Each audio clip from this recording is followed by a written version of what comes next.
हमारे YouTube channel forging future में आपका स्वागत है। आज का हमारा टॉपिक है नंबर्स। आप सभी नंबर्स के बारे में काफ़ी कुछ जानते हैं, लेकिन फिर भी नंबर्स को लेके काफ़ी कन्फ्यूज़न हमेशा दिमाग में बना ही रहता है। तो आज जो ये वीडियो है इसमें मैं आपको नंबर्स के डिफरेंट टाइप्स के बारे में बताने जा रही हूँ। तो नंबर्स में बेसिकली सबसे पहले जो बहुत ही कॉमन हम सब लगभग जानते हैं वो आते हैं हमारे नेचुरल नंबर्स। नेचुरल नंबर्स जिन्हें कि हिंदी में कहा जाता है प्राकृतिक संख्याएं। ठीक है, प्राकृतिक संख्याएं क्या होती हैं?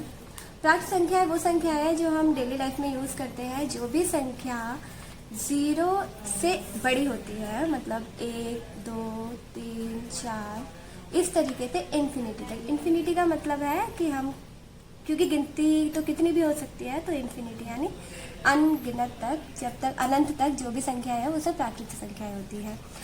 देन आते हैं हमारे होल नंबर्स। होल नंबर्स जिन्हें कि हिंदी में पूर्ण संख्या कहा जाता है। होल नंबर्स में सभी प्राकृतिक संख्याएं आती हैं, लेकिन होल नंबर्स की एक स्पेशलिटी है कि होल नंबर्स के अंदर 0 भी आता है। 0, 1, 2, 3, 4 इस तरीके से इन्फिनिटी तक जो नंबर्स जा रहे हैं वो होल नंबर्स कहलाते हैं। नेक्स्ट जो हमारे नंबर आते हैं वो आते हैं इंटीजर्स।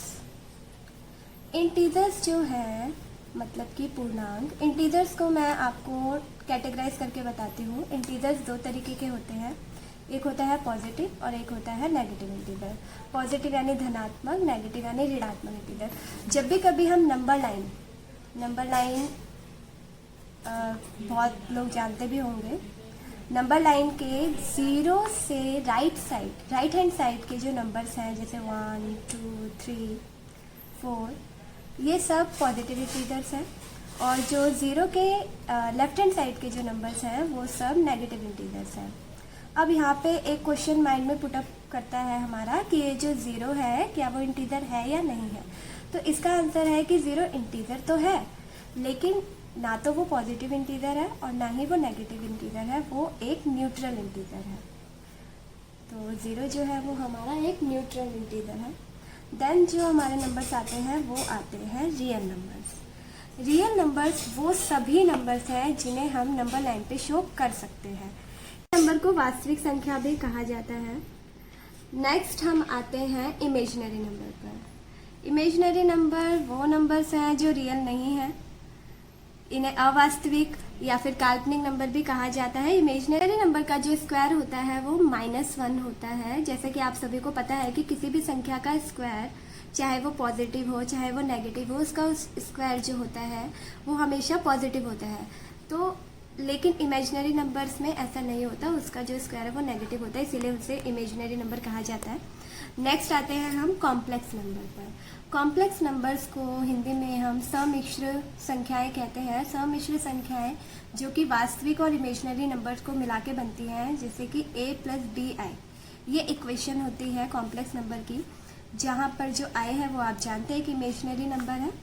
तो सम्मिश्र में जो भी संख्या इस इक्वेशन को सेटिस्फाई कर रही है वो कॉम्प्लेक्स नंबर है। तो इससे पता लगता है कि रियल नंबर्स भी कॉम्प्लेक्स नंबर्स होते हैं। नेक्स्ट आता है हम रैशनल नंबर पे, जिन्हें कि परिमेय संख्याएं कहा जाता है। परिमेय संख्याएं वो संख्याएं हैं जिन्हें हम p/q के फॉर्म में लिख सकते हैं, यानी इन्हें हम अंश और हर की फॉर्म में लिख सकते हैं, जहां पर जो q होता है वो 0 के बराबर नहीं हो सकता है। ये इसकी एक कंडीशन होती है। देन आता है इरेशनल नंबर। इरेशनल नंबर नाम से ही पता लग रहा है, जो कि रैशनल नंबर के ऑपोजिट हैं, जिन्हें हम अपरिमेय संख्याएं कहते हैं, अर्थात इन्हें हम p/q की फॉर्म में नहीं लिख सकते हैं। ठीक है, अब इसमें एक ध्यान देने वाली बात ये भी है कि ये जो जितने भी इंटीजर्स हैं ये कहीं ना कहीं परिमेय संख्याएं हैं, क्योंकि आप जानते हैं 1/1 कर दो, 2/1 कर दो, सब एक ही बराबर है। ये सब परिमेय संख्याएं हैं, बट सभी रैशनल नंबर्स इंटीजर्स नहीं होते हैं। फॉर एग्जाम्पल 1/3 वो इसमें नहीं शो कर मतलब ये नहीं है, तो वो इंटीजर नहीं है। देन आते हैं हम अपने बहुत ही, अब कॉमन से, अभी तक हम बहुत ज़्यादा वास्ट में अंदर चले गए थे, अब हम बहुत ही नॉर्मल से नंबर्स पे आ रहे हैं, जिसमें से जो आपको पता ही है इवन नंबर। इवन नंबर जिसे सम संख्या कहा जाता है।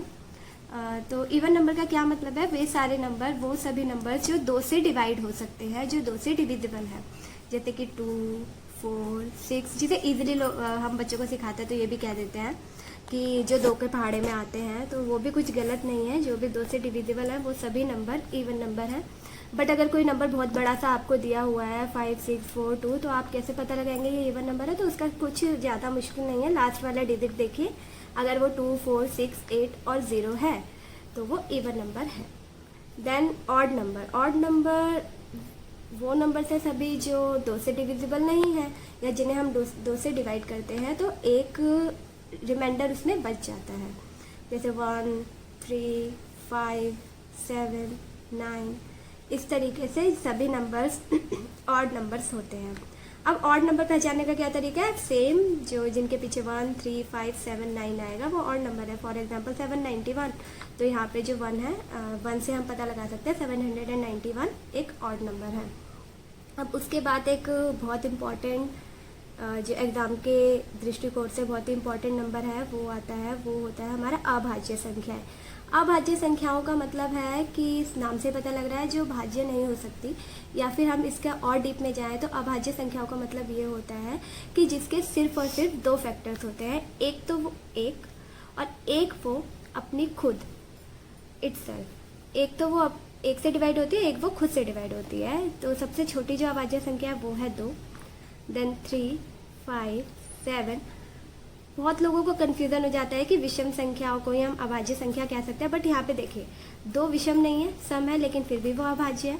और यहाँ पे 9 जो है वो 9 विषम है, बट वो अभाज्य संख्या नहीं है, क्योंकि 9 का आप जानते हैं 1 से डिवाइड हो रही है, 9 से भी हो रही है, लेकिन 9 जो है वो 3 से भी डिवाइड हो रही है, इसलिए वो अभाज्य संख्या नहीं है। तो 7 के बाद सीधा 11 13, देन 15 नहीं है, 17 है। इस तरीके से अभाज्य संख्याएं हैं। तो अभाज्य संख्याओं के लिए मैं ये कहूँगी कि आप 100 तक की सभी अभाज्य संख्याएं लिख लीजिए, उन्हें याद कर लीजिए, क्योंकि डायरेक्टली पूछा जाता है कि 100 तक में कितनी अभाज्य संख्याएं आती हैं, या उनका एवरेज निकालिए। इस तरीके के क्वेश्चन मैंने बहुत से पेपर्स में देखे हैं, तो आपके लिए इम्पॉर्टेंट है। उसके बाद आते हैं हम कंपोजिट नंबर पर। कंपोजिट नंबर्स यानी कि भाज्य संख्याएं। भाज्य संख्या नाम से पता लग रहा है ऑपोजिट है, लेकिन इसमें क्या है कि यहाँ पे सिर्फ 2 फैक्टर थे। भाज्य संख्याओं में मिनिमम 3 फैक्टर्स होने चाहिए, मिनिमम नंबर ऑफ फैक्टर्स 3 होने चाहिए। तो सबसे छोटी जो भाज्य संख्या है वो होती है 4। अब 4 कैसे?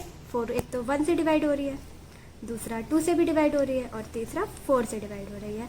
तो 4 के बाद 6 8 9, जैसा कि ऊपर देखा आपने 3 फैक्टर हैं, 12। इस तरीके से कंपोजिट नंबर्स, जो प्राइम नंबर्स नहीं है वो सब कंपोजिट नंबर है। लेकिन ऐसी बात भी सही नहीं है, क्योंकि यहाँ पे देखिए 1 ना ही तो प्राइम नंबर है और ना ही कंपोजिट नंबर है। तो जितने भी ये नंबर्स हैं, मैंने मैक्सिमम नंबर्स को यहाँ पर डिस्क्राइब किया है। अगर आपको इनसे रिलेटेड डेफिनेशंस चाहिए, एक्सप्लेनेशन चाहिए, तो मैंने डिस्क्रिप्शन में इसका लिंक भी दिया है, वहाँ से आप PDF डाउनलोड कर सकते हैं, जहाँ पर आपको इनसे रिलेटेड सभी डेफिनेशंस और जो भी क्वेरीज हैं उनका आंसर्स वहाँ मिल जाएगा। और अगर आपको हमारी ये वीडियो पसंद आई तो आप इसे लाइक कीजिए, हमारे चैनल को सब्सक्राइब कीजिए, और अगर आप कोई सजेशन देना चाहते हैं तो कमेंट में दीजिए। Thank you.